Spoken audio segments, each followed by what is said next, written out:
Detailed case summary. Carlill v. Carbolic Smoke Ball Company, 1893, is a landmark case in English contract law that established important principles regarding unilateral contracts and the requirement for acceptance in contract formation. The case dealt with an advertisement that was construed as a binding offer to the public and the conditions under which such an offer could be accepted.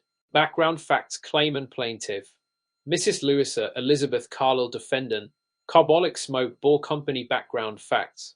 The Carbolic Smoke Ball Company manufactured a product called the Carbolic Smoke Ball, which was marketed as a remedy for influenza and other ailments. In November 1891, the company placed an advertisement in the Pall Mall Gazette promising to pay £100 to anyone who used their smoke ball 3 times daily for 2 weeks and still contracted influenza. The advertisement claimed that £1,000 had been deposited with the Alliance Bank to show their sincerity in the matter. Mrs. Carlill, relying on the advertisement, used the smoke ball as directed and subsequently contracted influenza.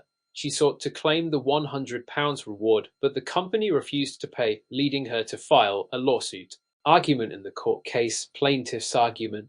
Mrs. Carlill argued that the advertisement constituted a binding unilateral offer, which she had accepted by performing the conditions stated in the offer, i.e., using the smoke ball as directed. She claimed that the company was therefore legally obligated to pay her the £100 reward.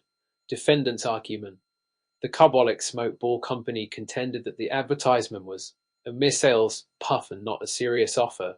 They argued that there was no intention to create legal relations, and even if it were a valid offer, there was no notification of acceptance by Mrs. Carlill as required in contract law. Final outcome and legal justification. Final outcome.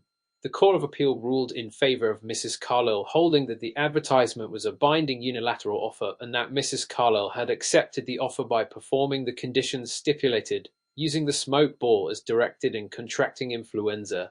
The court ordered the Carbolic Smoke Ball Company to pay the £100 reward to Mrs. Carlill. Legal justification. The court's decision was based on several key principles. Unilateral offer. The court held that the advertisement constituted a unilateral offer to the world at large, which could be accepted by anyone who performed the conditions stated in the offer.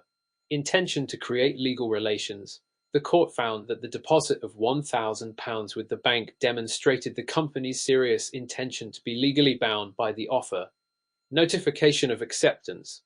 In unilateral contracts, performance of the stipulated act constitutes acceptance, and there is no requirement for the offeree to communicate their intention to accept the offer before performing the act.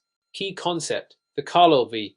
Carbolic Smoke Ball Company, 1893 case is a cornerstone of contract law, particularly concerning unilateral contracts and the nature of acceptance. It established that advertisements can be considered binding offers if they indicate a clear intention to create legal obligations, and acceptance of such offers can be through performance of the specified conditions. Key learnings. Advertisements can constitute binding unilateral offers if they specify clear terms and conditions. Performance of the stipulated act in a unilateral offer constitutes acceptance without the need for prior notification. Intention to create legal relations can be inferred from the actions and declarations of the offerer, such as depositing money to demonstrate seriousness.